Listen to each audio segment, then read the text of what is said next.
दौर था प्रथम विश्व युद्ध का, जिस विश्व युद्ध में ब्रिटेन जर्मनी के सामने घुटने टेकने को मजबूर हो गया था, परंतु भारतीयों ने ब्रिटेन का मदद किया और बदले में डोमिनियन स्टेटस की मांग किया और भारत की तरफ से लगभग 10 लाख सैनिकों ने ब्रिटेन को जीत दिलाने के लिए पार्टिसिपेट किया और भारत की तरफ से लगभग 60,000 सैनिकों की शहादत देने के बाद ब्रिटेन को प्रथम विश्व युद्ध में जीत मिली। परंतु जब भारत के लोगों ने प्रथम विश्व युद्ध खत्म होने के बाद अपनी मांग को दोहराया तो अंग्रेजों ने डोमिनियन स्टेटस देने से साफ मना कर दिया। साथ ही अंग्रेजों ने प्रथम विश्व युद्ध में हुए नुकसान की भरपाई करने के लिए उनकी जहां जहां कॉलोनी थी उन सभी जगहों पर महंगाई और टैक्स बहुत ज़्यादा बढ़ा दिया। भारत में भी उन लोगों ने महंगाई और टैक्स बहुत ज़्यादा बढ़ा दिया, जिसके कारण भारतीय अंग्रेजों का विरोध करने के लिए सड़कों पर आ गए और इस विरोध का जो है कि कंट्रोल करने के लिए अंग्रेजों ने सन 1919 ईस्वी में रोलैट एक्ट लागू किया। इस रोलैट एक्ट के तहत किसी भी व्यक्ति को बिना जांच पड़ताल के, बिना वकील के, बिना पूछताछ के 2 वर्ष के लिए जेल में रखा जा सकता था। भारतीयों का गुस्सा और चरम पर पहुंच गया, जिसमें महात्मा गांधी ने भी भारतीयों के साथ मिलकर सत्याग्रह शुरू करने का उद्घोषणा किया और महात्मा गांधी ने अंग्रेजों को अल्टीमेटम दिया कि अगर आप 6 अप्रैल तक अपने इन हरकतों को कंट्रोल नहीं करते हैं तो हम सत्याग्रह शुरू करेंगे। और इस तरीके से 6 अप्रैल को सत्याग्रह शुरू किया गया।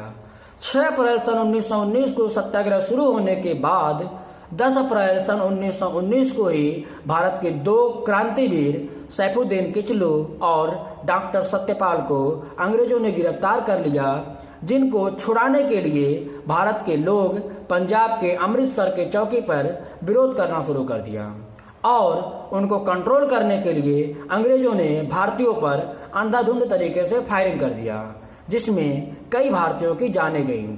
कई भारतीयों की जान जाने के बाद सिचुएशन और ही ज्यादा खराब हो गया। खराब सिचुएशन को हैंडल करने के लिए अंग्रेजों ने भारत में मार्शल लॉ लागू कर दिया, जिसके तहत किसी भी जगह पर यदि 3 से अधिक व्यक्ति इकट्ठा होते हैं तो गोली मार देने तक का भी प्रावधान था।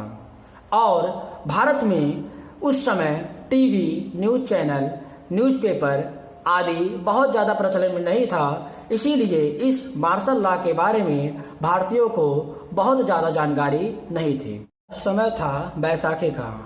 सिख लोगों का एक पवित्र त्योहार है, बैसाखी के नाम से जाना जाता है। बैसाखी उस वर्ष 13 अप्रैल को मनाया जाना था और बैसाखी को मनाने के लिए पंजाब के अमृतसर में जलियांवाला बाग में 20,000 से अधिक लोग इकट्ठा हुए। उसमें से अधिकतम लोग त्योहार को मनाने के लिए इकट्ठा हुए थे और लोगों को ये जानकारी नहीं थी कि मार्शल लॉ लागू किया गया है। उसमें से कुछ लोग अंग्रेजों के किए जा रहे दुराचार के खिलाफ शांतिपूर्ण तरीके से प्रदर्शन के लिए भी इकट्ठा हुए थे। में लागू इस मार्शल लॉ को हैंडल करने के लिए जनरल डायर को इसका कमान दिया गया था और जनरल डायर इस सिचुएशन को हैंडल करने के लिए पूरी तरीके से मशीन गन के साथ में अपने सैनिकों को लेकर के जलियांवाला बाग में पहुंचा, परंतु गेट छोटा होने के कारण वह कुछ सैनिकों के साथ जलियांवाला बाग में प्रवेश किया।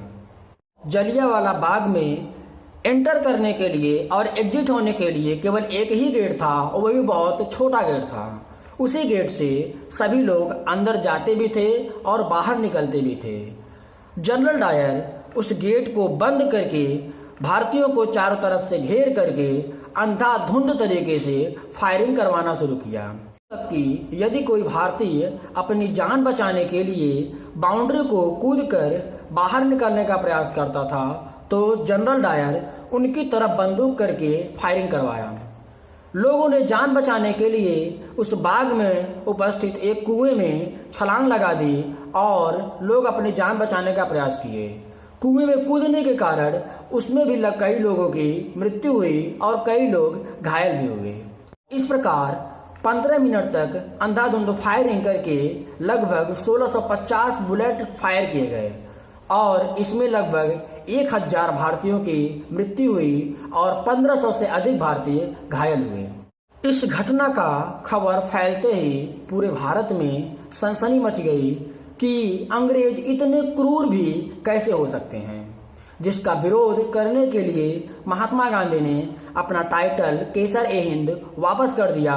रविंद्रनाथ टैगोर ने अपना टाइटल नाइटहुड वापस कर दिया और महात्मा गांधी अपने इस गलती को एक हिमालयन ब्लंडर की संज्ञा दिया। कांग्रेस की पुरजोर विरोध के बाद अंग्रेजों ने हंटर कमीशन का गठन किया। हंटर कमीशन ने जब जांच करते समय जनरल डायर से पूछा कि यदि आपको मौका मिलता तो क्या आप मशीन गन का भी प्रयोग करते, तो जनरल डायर ने कहा कि यदि गेट छोटा नहीं होता तो मैं मशीन गन को भी अंदर लेकर के जाता। यहाँ तक कि मैं तो सोचता था कि इन लोगों को सबक सिखाने के लिए एयरक्राफ्ट फाइटर का भी प्रयोग किया जाना चाहिए और हवाई हमले करके इनको विरोध करने से रोकना चाहिए। इससे जनरल डायर की क्रूरता का साफ पता चलता है, परंतु हंटर कमीशन ने जनरल डायर को ड्यूटी पर तैनात ऑफिसर के रूप में निर्दोष करार दिया गया और जनरल डायर को 1920 में वापस इंग्लैंड बुला लिया गया और इंग्लैंड पहुंचने पर जनरल डायर का भव्य स्वागत किया गया। उसके साथ साथ वहां के एक न्यूज़पेपर मॉर्निंग पोस्ट ने उसके सम्मान में लगभग 26,000 पाउंड इकट्ठा किया और उसको सम्मानित किया। इस प्रकार से अंग्रेजों की नालायकों को देखकर भारत के लोगों को भी खून खौल उठा और उन्हीं में से थे भारत के एक महान वीर सपूत सरदार उधम सिंह।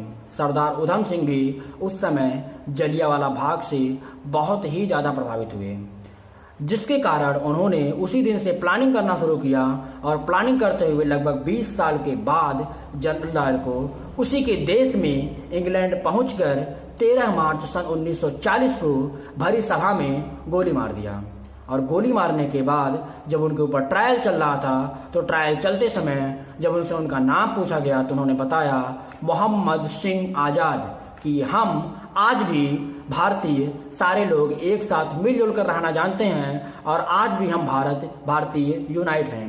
साथ ही लंदन की कोर्ट के द्वारा उधम सिंह को फांसी की सजा सुनाई जाती है और सरदार उधम सिंह इंकलाब जिंदाबाद का नारा देते हुए 31 जुलाई सन 1940 ईस्वी को हंसते हंसते फांसी के फंदे को चूम लिया।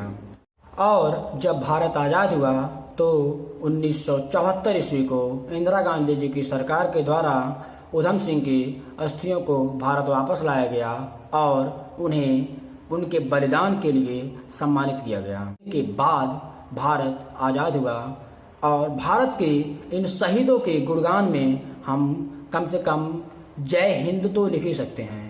तो कमेंट बॉक्स में आप जय हिंद जरूर लिखिएगा और आप सभी को जय हिंद जय भारत।